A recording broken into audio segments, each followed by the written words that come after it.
श्रावण में अगर मान लो एक दिन आपका निकल भी गया, 2 दिन आपके छूट भी गए, कोई दिक्कत की बात नहीं।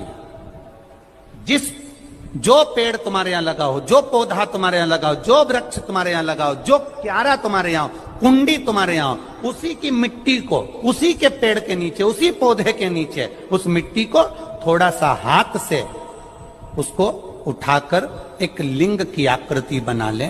उसमें जलाधारी बनाने की जरूरत नहीं, केवल लिंग की आकृति बनाकर उसी की पूजन वहीं कर पानी चढ़ाकर 15 से 20 मिनट बाद अपना काम करने के बाद उसी को उसी मिट्टी में विसर्जन कर दें, अपनी कामना कर देव अधिदेव महादेव 2 महीने के बाद क्या देगा ये वही जान सकता है। सोमवार के दिन तू मेरे मंदिर के दरवाजे पर चौखट पर बैठ जाना, और दूसरा प्रतिदिन शाम के समय पर तू बेलपत्री के पेड़ के नीचे बैठ जाना। जो तेरी बेल वृक्ष के नीचे सेवा करने आए, जो शंकर जी के मंदिर में सोमवार को जल चढ़ाने आए, उसका जो पात्र जल चढ़ाकर जब वो घर लेकर जाए, उसके पीछे पीछे, पात्र के पीछे पीछे तू जाना और उसके घर में लक्ष्मी का भंडार भरकर आए। लक्ष्मी बेलपत्र के वृक्ष के नीचे तू विराजमान हो जा।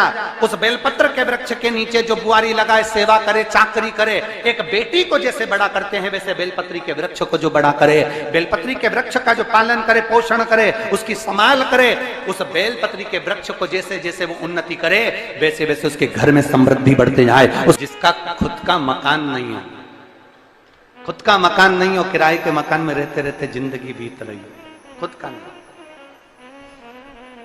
और बहुत दुख का जीवन चल रहा हो, बहुत कष्ट का जीवन, बहुत अपना खुद का कोई मकान नहीं, मान लो प्लाट है पर मकान बन नहीं रहा, या कोई प्रॉपर्टी अपनी नहीं बन रही, तो हम इस व्यासपीठ से कहना चाहेंगे कि एक प्रयोग अवश्य करिएगा, एक प्रयोग अवश्य।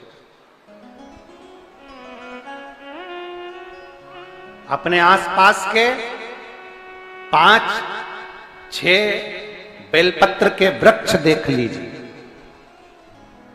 अपने आसपास के नजदीक के 5-6 बेलपत्र के बड़े बड़े वृक्ष देख लो या छोटे वृक्ष देख लो। उन 5-6 वृक्ष को धीरे धीरे उनकी सेवा करना प्रारंभ करो, उन वृक्षों को बड़ा करना प्रारंभ करो, उन वृक्ष के नीचे सफाई करना प्रारंभ करो, उन वृक्ष को जल देना प्रारंभ करो, उन वृक्ष को आप खाद देना प्रारंभ करो, उन वृक्ष की सेवा संभाल करना प्रारंभ कर दो, उस वृक्ष के नीचे बुआरी काटना प्रारंभ कर दो, झाड़ू लगाना प्रारंभ कर दो, उस वृक्ष के नीचे सफाई करना प्रारंभ कर दो। उस बेलपत्री के 5-6-7 वृक्ष को आप गोद ले लो। गोद लेना मतलब मैं इसकी सेवा करूंगा, मैं इसमें जल दूंगा, मैं इसके खाद दूंगा, मैं इसकी सेवा करूंगा, कुछ मत करो, बस केवल इस शरीर से उस बेलपत्र के वृक्ष की सेवा करना रोज प्रारंभ कर दो। 6 महीना इंतजार करना और 6 महीना लगातार सेवा करना, 7वां महीना आपका और हमारा, और बताना कि भोलेनाथ ने प्रॉपर्टी दिलाई कि नहीं दिलाई और आगे बढ़ा है।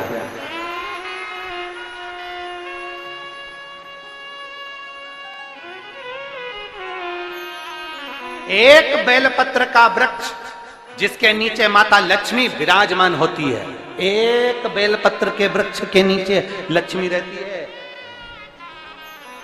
दुनिया के लोग कहते हैं लक्ष्मी जी का दिन कौन सा है, बोलो जम के जल्दी से। शुक्रवार। दुनिया के लोग कहते हैं लक्ष्मी जी का दिन शुक्रवार है, पर माता लक्ष्मी से पूछा जाए कि तुम्हारी माता ख्याति देवी नारायण भगवान के साथ तुम्हारी शादी नहीं कर रही थी, शंकर को लक्ष्मी दे रही थी, तब तुमने भगवान शंकर से विनती करी, भोले बाबा मैं नारायण से प्रेम करती हूँ, भगवान नारायण से मेरा विवाह हो। तो माता ख्याति देवी से शंकर भगवान ने विनय कर कर कहा कि लक्ष्मी जी का विवाह नारायण के साथ कर दिया जाए। भगवान नारायण के साथ जब लक्ष्मी जी का विवाह हो गया, तब लक्ष्मी जी हाथ जोड़कर बोलती हैं, बाबा मेरा विवाह नारायण के साथ हो गया, पर मैं आपके चरणों की सेवा करना चाहती हूँ, बाबा आप कृपा करिए कि मैं क्या करूं आपके लिए। शंकर भगवान कहते हैं लक्ष्मी बस 2 चीजें कर दे, एक सोमवार के दिन तू मेरे मंदिर के दरवाजे पर चौखट पर बैठ जाना, और दूसरा प्रतिदिन शाम के समय पर तू बेलपत्री के पेड़ के नीचे बैठ जाना। जो तेरी बेल वृक्ष के नीचे सेवा करने आए, जो शंकर जी के मंदिर में सोमवार को जल चढ़ाने आए, उसका जो पात्र जल चढ़ाकर जब वो घर लेकर जाए, उसके पीछे पीछे, पात्र के पीछे पीछे तू जाना और उसके घर में लक्ष्मी का भंडार भरकर आए। लक्ष्मी बेलपत्र के वृक्ष के नीचे तू विराजमान हो जा। उस बेलपत्र के वृक्ष के नीचे जो बुआरी लगाए, सेवा करे, चाकरी करे, एक बेटी को जैसे बड़ा करते हैं वैसे बेलपत्री के वृक्ष को जो बड़ा करे, बेलपत्री के वृक्ष का जो पालन करे, पोषण करे, उसकी संभाल करे, उस बेलपत्री के वृक्ष को जैसे जैसे वो उन्नति करे वैसे वैसे उसके घर में समृद्धि बढ़ते जाए, उसके घर में वैभव बढ़ते जाए। ये शंकर भगवान माता लक्ष्मी से करे, भगवान शिव माता लक्ष्मी से करे। तो भस्म, अगर शिव के मंदिर में भस्म मिल जाए, शंकर पर चढ़ी हुई भस्म अगर मिल जाए तो, और अगर भस्म ना मिले ना तो शंकर के जो शंकर भगवान का जो शिवलिंग है, शिवलिंग के आसपास में जो जलाधारी है, यहां अगर भस्म ना मिले तो इस जलाधारी पर अपना हाथ स्पर्श कर कर अपने तन पर उसको लगाकर जरूर आओ। भस्म, एक शंकर पर चढ़ा हुआ जल, दूसरे नंबर पर है शंकर पर चढ़ी हुई भस्म। ये दो स्पर्श जरूर, स्पर्श। एक भस्म का एक बड़ा सुंदर चरित्र आता है। दूसरा, जिस भूमि पर बैठकर कथा सुनो उसकी रज को अपने मस्तक पर थोड़ा सा लगाकर अवश्य जाओ, वो जीवन का एक आनंद है। और शंकर के मंदिर में जाओ तो दो चीजें अवश्य लेकर आओ। पहला, शंकर जी पे चढ़ा हुआ, जम के बोलो, जल अवश्य लेकर आओ, क्योंकि जब तुम जल लेकर आते हो, पात्र लेकर आते हो, तो मेरा महादेव लक्ष्मी जी को तुम्हारे पीछे पीछे तुम्हारे घर तक भेज देगा।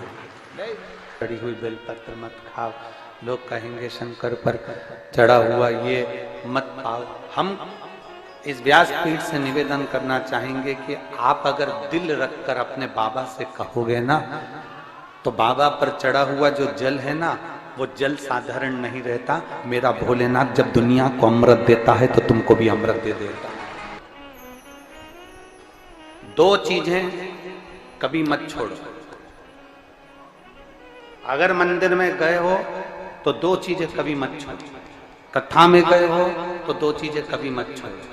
एक, कथा श्रवण करना, दूसरा जहां कथा बैठकर सुनते हैं वहां की रज को अपने मस्तक पर लगाना। कथा सुनने के बाद आप यहां से जाओ, भले दरी बिछी है, आसन बिछा है, कारपेट बिछा है, उस पर अपना हाथ फेर कर उस रज को अपने मस्तक पर जरूर लगाओ। क्योंकि शिव पुराण में, भागवत पुराण में, स्कंद पुराण में, कुर्म पुराण में, नर्मदा पुराण में, लिंग पुराण में, नारद पुराण में, ब्रह्म वैवर्त पुराण में, जितनी भी पुराणे हैं, सब पुराणों में लिखा है कि जिस स्थान पर बैठकर हम भगवान की कथा को सुनते हैं, उनको याद करते हैं, जितनी देर हम उनको याद करते हैं उतनी देर वो परमात्मा उस स्थान पर बैठा हुआ रहता है। हाथ रखकर बोलना, शंकर भगवान से तुम्हारा रिश्ता कौन सा? शिव जी से आपका कौन सा रिश्ता?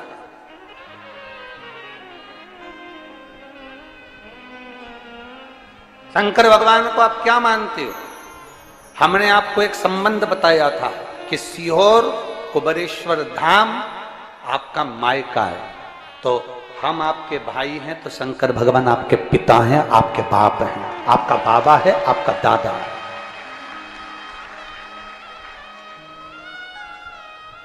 अब आपसे हम प्रश्न करें, उत्तर मेरी कुरुत की बहनें भी देंगी और मेरे जीजा उन भी देंगे और मेरी बेटियां और मेरे बेटे देंगे। आपसे प्रश्न करें, अगर बेटी को दुख होगा तो क्या वो अपने बाप से नहीं कहेगी? बोलो तो जम के। बेटी को तकलीफ है वो अपने बाप से ना कहेगी। बेटे को तकलीफ है तो वो अपने पिता से, अपनी मां से नहीं कहेगा, मम्मी मुझे ये तकलीफ है, पापा मुझे ये दुख है, मां मुझे ये तकलीफ है, पिताजी मुझे ये कष्ट है।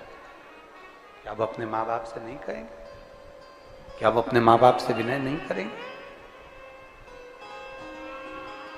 और माँ, पिता, फिर उसके करीब में, उसके नजदीक में जो भी होता है वो माँ बाप निकाल कर उसको दे देते हैं, माता पिता उसको दे देते हैं। लोग कहते हैं कि शंकर जी पे चढ़ा हुआ जल मत पियो, लोग कह देते हैं शंकर जी पे चढ़ी हुई बेलपत्र मत खाओ।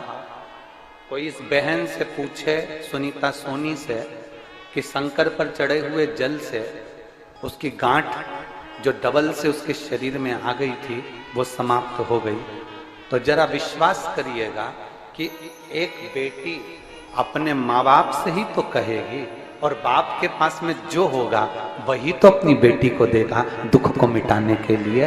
तो मेरे शंकर भगवान के पास तो उसका चढ़ा हुआ जल है। दूसरा, जिस भूमि पर बैठकर कथा सुनो उसकी रज को अपने मस्तक पर थोड़ा सा लगाकर अवश्य जाओ, वो जीवन का एक आनंद है। और शंकर के मंदिर में जाओ तो दो चीजें अवश्य लेकर आओ। पहला, शंकर जी पे चढ़ा हुआ, जम के बोलो, जल अवश्य लेकर आओ, क्योंकि जब तुम जल लेकर आते हो, पात्र लेकर आते हो, तो मेरा महादेव लक्ष्मी जी को तुम्हारे पीछे पीछे तुम्हारे घर तक भेज देगा। दो चीजें लेकर अवश्य आओ।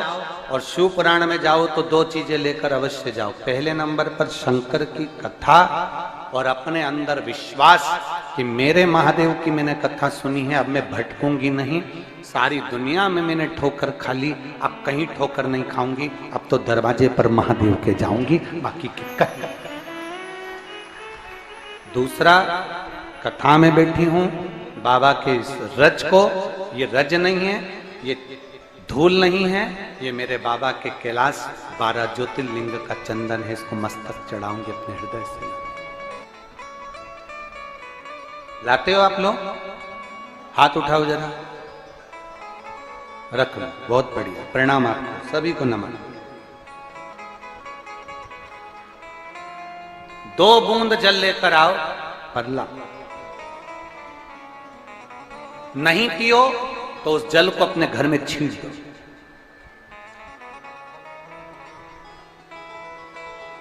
नहीं पी सकते, उस जल को छींट दो। सारे घर के लोग नहीं पी रहे, उस जल को मटके में डाल दो, हंडे में डाल दो। 2 बूंद जल हंडे में डाला, सब पी गई। आपको अलग अलग किसी को देने की जरूरत नहीं पड़ी, किसी को नहीं। हंडे में डाल दो, मटके में डाल दो, सब उस पानी को पीना रात।